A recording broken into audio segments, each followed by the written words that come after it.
Welcome into the Talkin Tide podcast on the Belly Up Podcast Network. I'm Chase Goodbread, sports columnist with the Tuscaloosa News. I'm joined by Travis Reier, the longtime senior analyst at BamaOnline.com. You can get the Talkin Tide podcast on Twitter. Our handle there is Talkin_Tide. Give us a follow. You will get links to all of our podcasts as soon as they drop right there. And of course, you can get the podcast wherever you prefer to get them online, Apple Podcasts, and as well, we are live on YouTube and Facebook. Want to thank our sponsor, Peterbrook Chocolatier of Tuscaloosa. More on them a little bit later in the program. An abbreviated podcast for you here on a Wednesday night. Travis, we jump in. Not a lot of big breaking news over the last week or two. I guess you'd expect that at this time of year. But SEC Media Days are upon us. They get going next week. We're going to touch on that a little bit, touch on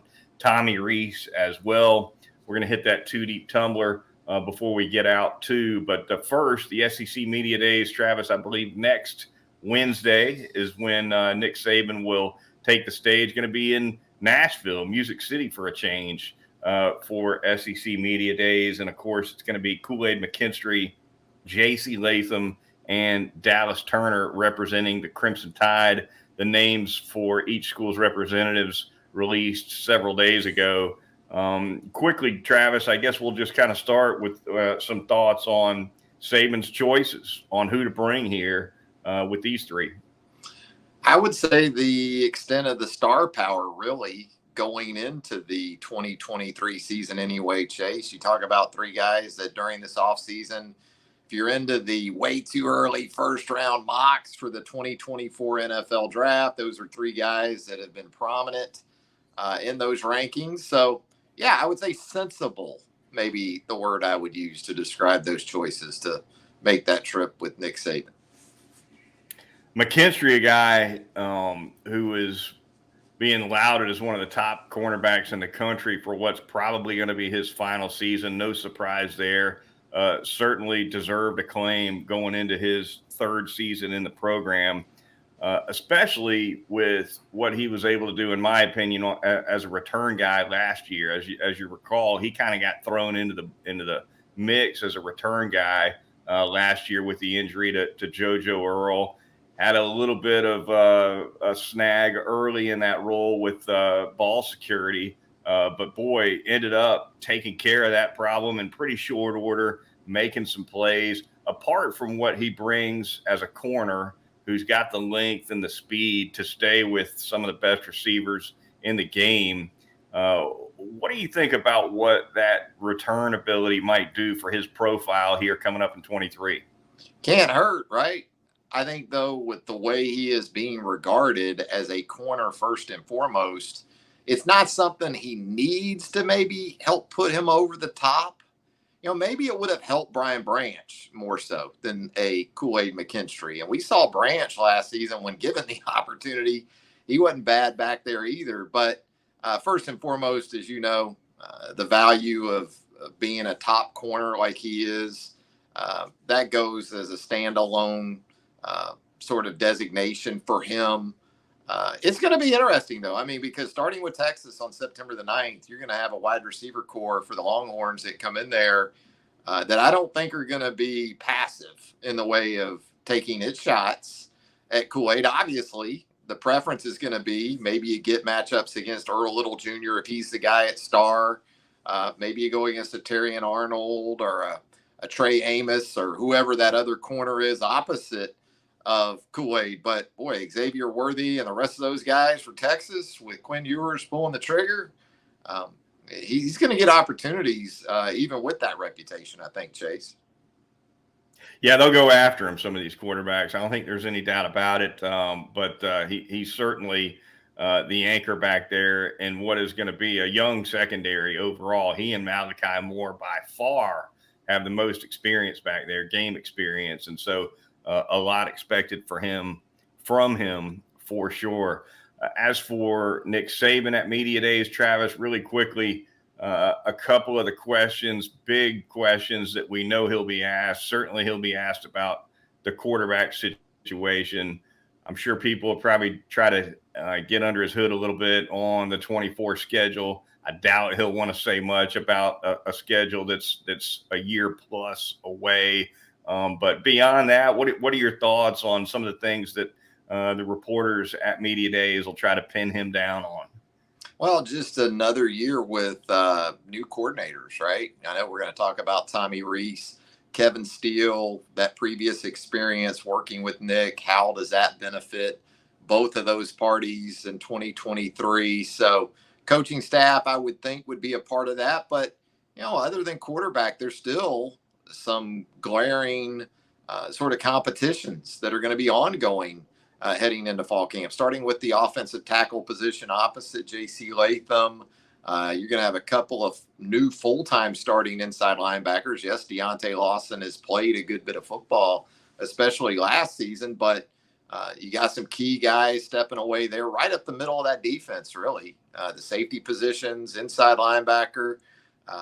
It's not just a quarterback thing. I mean, frankly, it kind of surprises me to see people sort of already penciling Alabama into the college football playoff. I think the talent is certainly there. But as far as questions to answer, starting with the quarterback position, plenty for this team going into fall camp. Yeah, no doubt about it. I think the chalk, as they say, for a West favorite in the preseason's got to be LSU, right? I mean, they won the division last year. They're bringing back a quarterback who led that charge. They're bringing back Harold Perkins, who very well might prove to be the DPOY in the league. Does that sound familiar? Right. Bryce Young, Will Anderson. Absolutely. And I think that'll be interesting with Dallas in Nashville. Is kind of, you expected Dallas to be more along the lines of the buzz that Harold Perkins is getting going into this season. And it's not Dallas as much. Now, again, I think there's plenty of folks out there that understand the talent he is, hence where we see him in these first-round mocks for 2024. But as far as that dynamic edge guy or sort of that versatile all-around playmaker at linebacker, it's not Dallas. It's Perkins. It is. And I think there's a little bit of a parallel to be drawn between the year Perkins had last year and the year Turner had as a freshman in 21. Mm-hmm. I say that because neither one of them made a hell of a lot of noise in the first half of the season, and then they both turned it on, right? And we remember Turner wasn't even on the field a whole lot early in the year in 21. You had the injury to Drew Sanders, and he ends up seeing a lot of action and just had a whale of a second half of the season. Kind of made a name for himself. In 22, it didn't appear to me that Turner took much of a step forward. Wasn't a bad player, but he certainly didn't explode onto the scene either.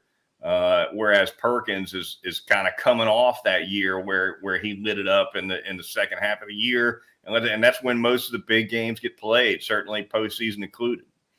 No doubt about it. And you were thinking there would be this springboard effect for Dallas Turner going into his sophomore season, coming off the back half of that freshman campaign. And look, there's only so many sacks and quarterback hurries, I guess, that can be had when you're playing opposite of Will Anderson. But certainly more was expected of Dallas Turner in 2022 than the 4 sacks that he produced after 8.5 as a true freshman. So you got to think, coming off a spring in which he sat out, got well, got healthy, you hope anyway, along with Will Anderson moving on to the NFL, it's right in front of Dallas Turner in 2023, and a guy that you can use in a lot of different ways.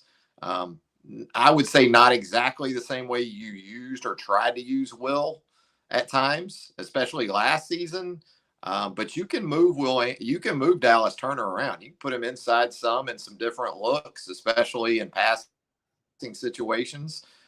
He can play the jack. He can play either of those outside linebacker positions. They're pretty much interchangeable, and you can get creative with him. Let's pan out a little bit before we leave the media days subject, Travis, to the quarterbacks on the overall. only 5 quarterbacks coming to SEC Media Days: KJ Jefferson, Will Rogers, Jaden Daniels, Joe Milton is going to be there. It's you know, you think back to the years where you had, Manziel and McCarron and Aaron Murray all there at SEC Media Days. You want to talk about star power. Some good quarterbacks here, but, with the transient nature of quarterbacks and the portal now, I think to some, and these are good quarterbacks. Daniels is, I think, had a heck of a year. I expect him to have a big year. Rodgers is a record breaker. KJ Jefferson had a big season for Arkansas last year, but Rodgers and Jefferson don't play for programs that anybody expects to win a conference championship. So that takes something off of their profile, no fault of their own. But in terms of name recognition, Travis, I wonder if college football as a whole isn't starting to go through a little bit of what we saw happen to college basketball when the one and done craze kind of ripped the guts out of name recognition in college hoops. Yeah, especially when you consider the quarterbacks a year ago around the league, right? And so, I think you touched on it. When Alabama and Georgia are going through quarterback transition, that's when you're typically probably going to have a lineup like this at the quarterback position. Now, you still got some really good competitions going on around the league too. I mean, Auburn's having a competition. I guess Ole Miss to an extent, although you expect Jackson Dart to be the guy once again in 2023. You got Max Johnson still banging around in the SEC, trying to compete with Connor Weigman down there at Texas A&M, who I think Connor Weigman of the quarterbacks who isn't going to be in Nashville this time around, or the SEC Media Days. I think he's the guy that could come off as the guy that we're talking about the most by the end of the season, especially with that wide receiver core and that skill talent in general he's going to have to work with. Rifle arm on Weigman. There's no doubt. There's pro talent there with him. The velocity gets a big fat check mark with that kid. So be interested to see what kind of year he has as a sophomore in College Station. All right, moving on quickly, Travis. Tommy Rees, his name's been connected to this Northwestern opening. Not necessarily a strong connection, but his name's been kicked around. Obviously, Northwestern has got a hire to make in the aftermath of this Pat Fitzgerald firing, which is a wild story Bizarre. In and of itself, as we know, just awful for sure. But your thoughts on the possibility, quickly, the connection here. He knows Chicago. He played high school ball there, Lake Forest High School. And, of course, he was a GA at Northwestern in 2015. So, he does have those connections, although to me, Travis, I don't see Northwestern going in that direction, only because with the situation that happened there, I think if you're the AD and you're trying to pick the right coach to come behind a mess like that, I think you almost have to go with a guy with head coaching experience, which Rees does not have. Yeah, and if you're Rees, and we've seen this with previous Alabama coordinators, I mean, there's been some Power 5 jobs that Alabama coordinators just weren't that interested in. And if you're Tommy Rees, do you really want to walk into that situation from his perspective, even if it were made available to you? I hear what you're saying. You would think absolutely you'd want someone with head coaching experience. But I could also make a case for if you could find someone like the Big Ten version of Sam Pittman might be a real unifying sort of guy at a place like Northwestern. I think it's going to take that kind of energy too. That type of persona. Tommy, you said it. I think we're at the connect the dot stage of the coaching search in Evanston. So when you start thinking about connections and ties and previous stints in the program, he checks those boxes. But again, I think you could look at it from both sides of that sort of equation and say, why? why would you go that direction? Right. All right. The Talkin Tide podcast on the Belly Up Podcast Network. Moving on, want to thank Peterbrook Chocolatier, our fine sponsor. Why don't you tell us a little more about him, Travis? You know what it is? It's July, right? And you know what today was, or is still, I guess. We still got a little bit of time. It was a Wednesday. So every Wednesday in the month of July, you can go by Peterbrook Chocolatier right there at 1530 McFarland Boulevard North in the Indian Hills section of Tuscaloosa. Ask for your free scoop of gelato on Wednesdays. Don't go in there on Monday or Thursday and say, I thought about coming Wednesday, couldn't make it. I'd like to defer my free scoop of gelato to Friday. One scoop, please. Yeah. No, it's got to be on Wednesdays, but they're going to do it for you. Free scoop of gelato every Wednesday in the month of July at Peterbrook Chocolatier, 1530 McFarland Boulevard North in Tuscaloosa, right there in the Indian Hill section of T-Town. All right, Peterbrook Chocolatier, get over and check them out for sure. Love that place. Pretty much anytime I go to Southern Ale House for lunch, which is a friend of the program as well, Travis, I pop into Peterbrook. It's a pairing kind of thing, that post lunch walking out of Southern Ale, you got to pop in there and get some kind of chocolate. Peterbrook Chocolatier does a fantastic job. All right, the Talkin Tide podcast on the Belly Up Podcast Network. Moving on real quickly, we're going to jump in that Too Deep Tumbler like we've been doing for much of the summer here in a second. But before we do that, really quick, Travis, a quick note on former Alabama running back Mark Ingram. He's moving on from his playing days and has joined Fox Sports. He's going to be part of the team on the Big Noon Kickoff Studio Show on Fox. Ironically enough, a former Heisman Trophy winning New Orleans Saint replacing a former Heisman Trophy winning New Orleans Saint, because Reggie Bush moving out of that role and Mark Ingram going right into that Reggie Bush seat. So there you go. What do you think?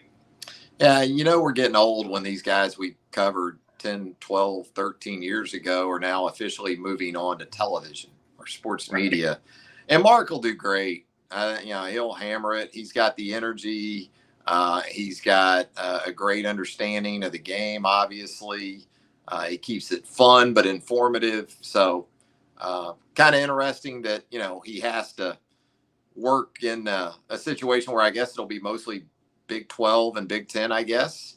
But good for Mark. It's that entryway into it. I think he did the sideline reporting for the Crimson Tide Sports Network for the Sugar Bowl, to end last season. So he got a little bit of a taste with that too. He's done that before.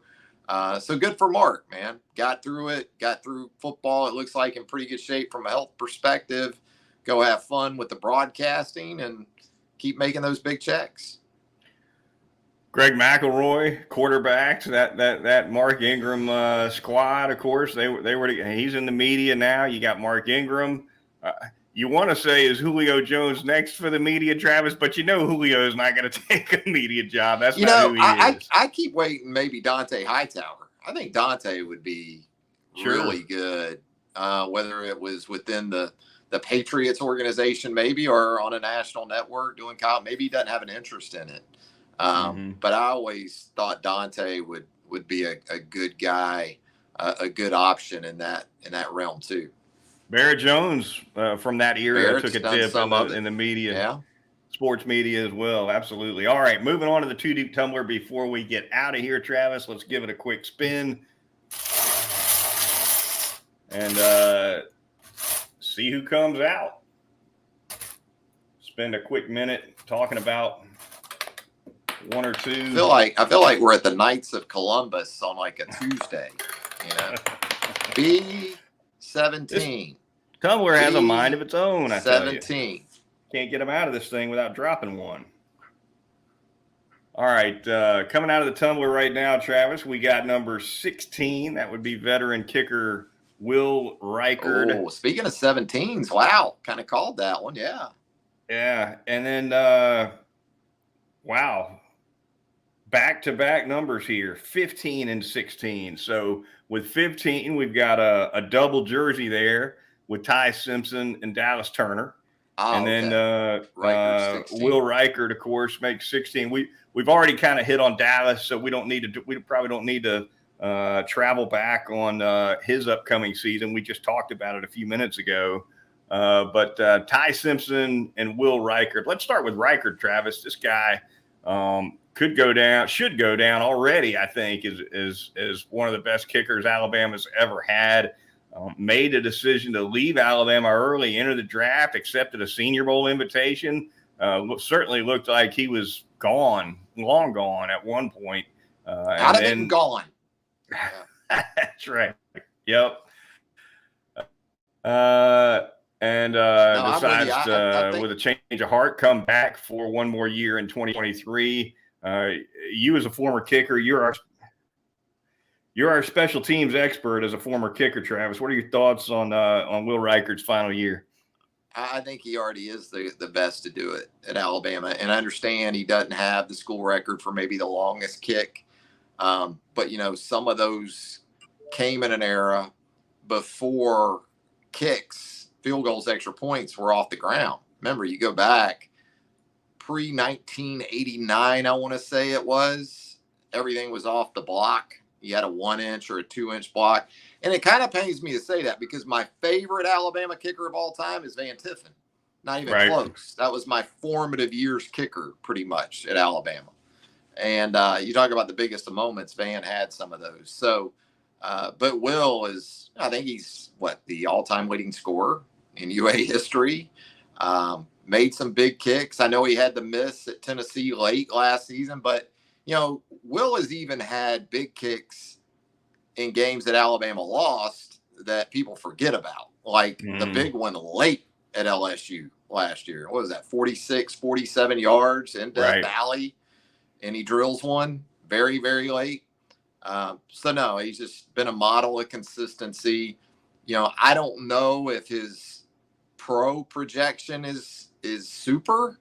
I think there's some guys that have come before him that have made it to the league, so I wouldn't rule it out entirely. I just, in terms of range, and firepower, horsepower, that might be a little bit of a concern for him. But man, at this level, and for what Alabama needs this year, breaking a new quarterback, I mean, you might be depending on a kicker more than you have in the last 5 or 6 years to provide big points, because they may not come as easily offensively as they have in the last 5 or 6 years. Yeah, and they got a big taste last year of coming down to the wire in a lot of games. They played 5 close games last year, Travis. 4 of those 5 pretty much came down to the final play or the final series. So they needed Will Reichert probably more than they ever have last year, and they may need him just as much or more in 2023. All right, real quick before we get out of here, number 15, Ty Simpson, the backup quarterback, competing with Jalen Milroe for that starting position. Neither he nor Milroe lit it up on A-Day, that's for sure. But the competition, I think it's pretty clear, Travis, that it remains wide open, especially with a transfer portal guy coming in and Buckner from Notre Dame. So Simpson's continues to be in a battle that'll carry into fall camp. Yeah, it's kind of a good news, bad news into spring drills and into the interim month of May, I guess you could say. It was bad news for Ty in that, the decision was made to bring in another quarterback to compete in Tyler Buckner.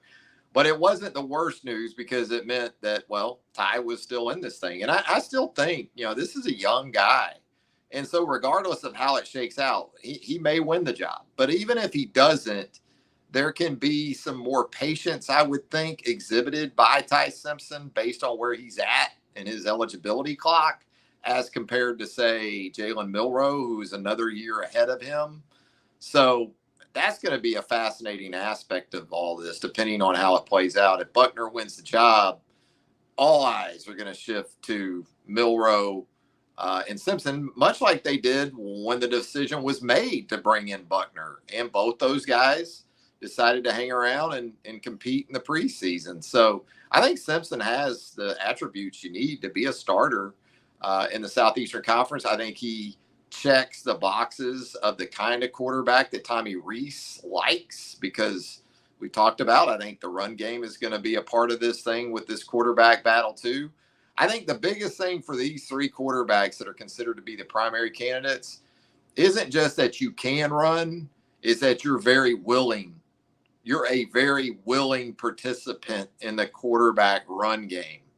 If you have an attitude of, well, I'll do it because I have to, right? None of these guys are good enough passers, I guess is what I'm saying, Chase, to have anything close to an attitude of, and I'm not saying any three of them do, but that's one thing that could be a divider or a separator in all this, is if one of these three guys, like, I'm running it because I got to run it.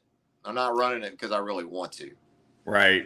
And I think the challenge for Simpson is he's competing against the best athlete on the roster for this job, right? And so for me, I don't think it's going to be enough for Ty Simpson to battle Jalen Milroe to a draw in the passing game, because if that's what happens, Milroe is going to be your guy because he's the best athlete they got, in my opinion, on the whole team. As long as he's good with 10 to 12 design runs a game, there's no question. Yeah, in that scenario, no doubt. So, that's part of the challenge, I think, for Simpson. But again, if you kind of read between the lines in spring practice, listening to Saban, and sometimes you don't have to read between the lines because Saban's pretty clear about this. The guy who makes better decisions and doesn't turn the ball over as much is going to have the pole position, right? The inside track, I think, to win this job. Clearly, neither Milroe nor Simpson is standing out enough, I don't think, in that way at this point. But if Simpson is able to show to be the best decision maker they've got in fall camp, that's his best path. Yeah. And I think the attraction to Buckner may have been as much, and again, this is a guy they did not bring in as a camp arm. He's in there to try to win the job, is that while he didn't always execute, I'm sure, the way Tommy Rees would have preferred when you talk about turnovers and ball security, but just within the framework of, okay, this is the way I need the quarterback to play in this offense. Mm-hmm. And they probably have watched tape of the Notre Dame offense or Buckner prior to all of this. And now it's, well, he's here.